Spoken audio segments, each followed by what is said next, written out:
भगवान की जय। प्यारे कृष्ण कन्हैया लाल की जय। श्री योग वासिष्ठ महारामायण उत्पत्ति प्रकरण चल रहा है और आज है 97वां सर्ग। श्री वशिष्ठ जी बोले, हे राम जी, मनुष्य जिस प्रकार भूमिका को प्राप्त करता है उसका क्रम सुनो। प्रथम जन्म से पुरुष को कुछ बोध होता है और फिर क्रम से बड़ा होकर संतों की संगति करता है। सदा सदृश रूप जो संसार का प्रवाह है, उसके तरने को सत्व शास्त्र और संत जनों की संगति बिना समर्थ नहीं होता। जब संतों का संग और सत्य शास्त्रों का विचार करने लगता है, तब उसको ग्रहण और त्याग की बुद्धि उपजती है कि यह कर्तव्य है और यह त्यागने योग्य है। इसका नाम शुभेच्छा है। जब यह इच्छा हुई, तब शास्त्र द्वारा यह विचार उपजता है कि यह शुभ है और यह अशुभ है। शुभ का ग्रहण करना और अशुभ का त्याग करना और यथा शास्त्र विचारना, इसका नाम विचार है। जब सम्यक विचार दृढ़ होता है, तब मिथ्या रूप संसार की वासना त्यागता है और सत्य में स्थित होता है। इसका नाम तनुमानसा है। जब संसार की वासना क्षीण होती है और सत्य का दृढ़ अभ्यास होता है, तब उस वैराग्य और अभ्यास से सम्यक ज्ञान उपजता और आत्मा का साक्षात्कार होता है। उसका नाम सत्वापत्ति है। मन से वासना नष्ट होकर सिद्धि आदि पदार्थ प्राप्त होते हैं। इनकी प्राप्ति में भी संशक्त नहीं होता, स्वरूप में सदा सावधान रहता है। सिद्धि आदि पदार्थ प्रारब्ध से प्राप्त होते हैं। उनको स्वप्न रूप जान कर्मों के फल में बंधवान नहीं होता। इसका नाम संशक्त है। इसके अनंतर जब मन की तनुता हो गई है और स्वरूप की ओर चित्त का परिणाम हुआ, तब दृढ़ परिणाम से व्यवहार का भी अभाव हो जाता है और जो पल पल में कर्म प्रारब्ध वेग से करता है, बल्कि उसके चित्त में फुरना भी नहीं फुरता और वह मन क्षीण भाव में प्राप्त होता है। वह करता हुआ भी कुछ नहीं करता और देखता है पर नहीं देखता, अर्ध सुषुप्तिवत होता है। उसे कर्तव्य की भावना नहीं फुरती और मन भी नहीं फुरता। इसका नाम पदार्थाभावनी योग भूमिका है। इसमें चित्त लीन हो जाता है। इस अवस्था में जब स्वाभाविक चित्त का कुछ काल इस अभ्यास में व्यतीत होता है और भीतर से सब पदार्थों का अभाव दृढ़ हो जाता है, तब तुरीया रूप होता है और जीवन मुक्त कहता है। वह इष्ट को पाके हर्षवान नहीं होता और उसकी निवृत्ति में शोकवान नहीं होता। केवल विगत संदेह हो, उत्तम पद को प्राप्त होता है। श्री रामचंद्र जी, तुम भी अब ज्ञात गए हुए हो। जो कुछ जानने के योग्य सो तुमने जो कत्यों जाना है और अब तुम्हारी पदार्थों की भावना तनुता को प्राप्त हुई है। अब तुम्हारे साथ शरीर रहे अथवा ना रहे, तुम हर्ष शोक से रहित निरामय आत्मा हो और स्वच्छ आत्म तत्व में स्थित सर्वगत सदा उद्यति रूप जन्म मरण जरा सुख दुख से रहित आत्मदृष्टि अबोध रूप शोक से रहित हो और अद्वैत रूप अपने आप में स्थित हो।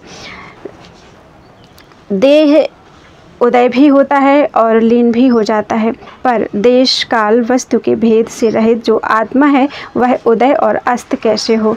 हे रामचंद्र जी, तुम अविनाशी हो। आपको नाशरूप जानकर शोक काहे को करते हो। तुम अमृत सम स्वच्छ रूप हो। जैसे घट के फूटने से घटाकाश नहीं नष्ट होता, तैसे ही शरीर के नाश होने से तुम नष्ट नहीं होते। जैसे सूर्य की किरणों के जाने से मृत तृष्णा के जल का नाश हो जाता है, किरण का नाश नहीं होता। हे रामचंद्र जी, जो कुछ जगत के पदार्थ भासते हैं सो असत्य रूप हैं और उनकी वासना भ्रांति से होती है, पर तुम तो अद्वैत रूप हो और यह सब तुम्हारी छाया मात्र है। तुम किसकी वांछा करते हो। शब्द, स्पर्श, रूप, रस, गंध, यह जो पांचों विषय रूप दृश्य हैं, सो तुमने रंचक मात्र भी तुमसे भिन्न नहीं। सब तुम्हारा स्वरूप है। तुम भ्रम मत करो। हे राम जी, आत्मा सर्वशक्ति है। वही आभास करके अनेक रूप होकर भासता है। जैसे आकाश में शून्यता शक्ति आकाश से भिन्न नहीं है, तैसे ही आत्मा में सर्वशक्ति है। जो जगत द्वैत रूप होकर भासता है, वही चित्त से दृढ़ हुआ है। सो क्रम से 3 प्रकार का त्रैलोक के जगत जीव को जो भ्रम हुआ है, एक सात्विक, दूसरा राजस और तीसरा तामस। जीव जब इन तीनों का उपशम हो, तब कल्याण होता है। जब वासना क्षय हो, तब उसके कर्म भी क्षय हो जाते हैं। उससे भी भ्रम का नाश हो जाता है। चित्त के संसरने का नाम वासना है। कर्म संसार माया मात्र है। उनके नष्ट हुए सब शांत हो जाते हैं। हे राम जी, यह संसार घटी यंत्र की नाई है और जीव वासना से बंधे हुए भ्रमते हैं।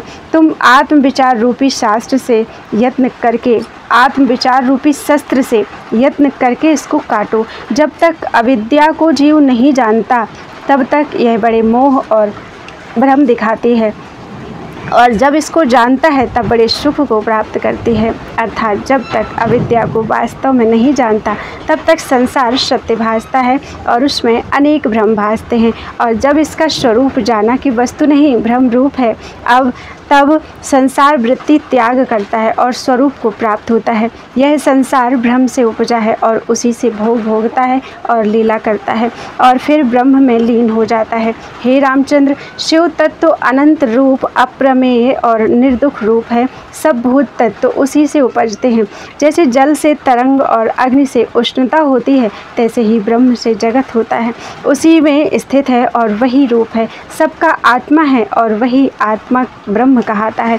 उसके जानने से जगत को जानता है, पर तीनों लोगों को जानने से उसको नहीं जानता। वह जो अव्यक्त और निर्वाण रूप है, उसके जानने के निमित्त शास्त्रकारों ने ब्रह्म, आत्मा आदि नाम कल्पे हैं। वास्तव में कोई नाम संज्ञा नहीं है। हे रामचंद्र जी, वह पुरुष राग द्वेष से रहित है और इंद्रियों के विषयों के संयोग वियोग में द्वेष को नहीं प्राप्त होता। वह तो एक चैतन, शुद्ध, संबित, अनुभव रूप, अविनाशी और आकाश से भी स्वच्छ निर्मल है। उसमें जगत ऐसे स्थित है जैसे दर्पण में प्रतिबिंब अंतर्बाह्य रूप होकर स्थित है, उसमें द्वैत रूप कुछ नहीं। हे रामचंद्र, देह से रहित निर्विकल्प चैतन तुम्हारा आकार है। लज्जा, मोह आदि विकार तुमको कहाँ है? तुम आदि रूप हो और लज्जा, हर्ष, भयादिक असत्य रूप है। तुम क्यों निर्बुद्धि मूर्ख की नाई विकल्प जाल को प्राप्त होते हो? तुम चैतन आत्म अखंड रूप हो। देह के खंडित हुए आत्मा का अभाव नहीं होता। असम्यक दर्शी भी ऐसा मानते हैं, तो बोधवानों का क्या कहना है? हे रामचंद्र जी, जो चित्त संवेद से है, उसके अनुभव करने वाली सत्ता सूर्य के मार्ग में भी नहीं रोकी जाती। उसी को तुम चित्त सत्ता जानो। वही पुरुष है, शरीर पुरुष रूप नहीं। हे रामचंद्र जी, शरीर सत्य हो अथवा असत्य, पर पुरुष तो शरीर नहीं। देह के रहने और नष्ट होने से आत्मा जीव का त्यों ही है। ये जो सुख दुख ग्रहण करते हैं, वे देह इंद्रियादिक चिदात्मा को नहीं ग्रहण करते। जिन पुरुषों को अज्ञान से देह में अभिमान हुआ है, उनको सुख दुख का अभिमान होता है, ज्ञानवान को नहीं होता। आत्मा को दुख स्पर्श नहीं करता। वह तो सब विकारों में रहित मन के मार्ग से अतीत शून्य की नाई स्थित है। उसको सुख दुख कैसे हो? और देह मिला हुआ जो भासता है, सो स्वरूप को त्याग कर दृश्य के चेतने से देहादिक भ्रम भासते हैं और वासना के अनुसार देह से संबंध होता है। जैसे भ्रमर और कमलों का संयोग होता है, देह पिंजर नाश होने से आत्मा का नाश तो नहीं होता। जैसे कमल के नाश होने से भ्रमर का नाश नहीं होता। इससे तुम क्यों वृथा शोक करते हो? हे राम जी, जगत को असत्य जानकर अभावना करो। मन के निरीक्षक हो, साक्षी भूत, सम, स्वच्छ, निर्विकल्प चिदात्मा में जगत हो भासता है। जैसे मणि प्रकाश रूप हो भासता है, तो फिर जगत और आत्मा का संबंध कैसे हो? जैसे दर्पण में अनिश्चित प्रतिबिंब अप्राप्त होता है, तैसे ही आत्मा को जगत का संबंध भासता है। जैसे दर्पण में प्रतिबिंब एक रूप होता है, तैसे ही आत्मा में जगत भेद भी अभेद रूप है। जैसे सूर्य के उदय होने से सब जीवों की क्रिया होती है और दीपक से पदार्थों का ग्रहण होता है, तैसे ही आत्मसत्ता से जगत के पदार्थों का अनुभव होता है। यह जगत चैतन्य तत्व में स्वभाव से उपजा है। प्रथम आत्मा से मन उपजा है और उससे यह जगत जाल रचा है। वास्तव में आत्मसत्ता में आत्मसत्ता स्थित है। जैसे शून्याकार शून्यता में स्थित है और उसमें जगत भासता है, सो ऐसे है जैसे आकाश में नीलता और इंद्रधनुष है, परंतु वह शून्य रूप है। हे रामचंद्र जी, यह जगत चित्त में स्थित है और चित्त संकल्प रूप है। जब संकल्प क्षय होता है तब चित्त नष्ट हो जाता है, और जब चित्त नष्ट हुआ तब संसार रूपी क्रिया नष्ट हो जाता है और निर्मल शरतकाल के आकाशवत आत्मसत्ता प्रकाशती है। वह चेतन मात्र सत्ता एक अज आदि मध्य अंत से रहित है। उससे जो स्पंद पुरा है वह संकल्प रूप ब्रह्म होकर स्थित हुआ और उसने नाना प्रकार का जगत रचा ब्रह्मा रूप होकर। वह शून्य रूप है। मूर्ख बालक को सत्य रूप भासता है। जैसे बालक को परछाई में बैताल भासता है और जीवों को अज्ञान से देहाभिमान भासता है, तैसे ही असत्य रूप ही सत्य रूप होकर भासता है। तब सम्यक ज्ञान होता है, तब लीन हो जाता है। जैसे समुद्र से तरंग उपज कर समुद्र में लीन होते हैं, तैसे ही आत्मा में जगत उपज कर आत्मा में लीन होता है। इति श्री योग वासिष्ठे आर्षे महारामायणे सप्तनवतितमः सर्गः समाप्तम। इदम उत्पत्ति प्रकरणम तृतीयम। उत्पत्ति प्रकरण पूरा हुआ। बोलो वृंदावन बिहारी लाल की जय। आंधी तूफान का शोर हो गया, सॉरी। राधे राधे राधे।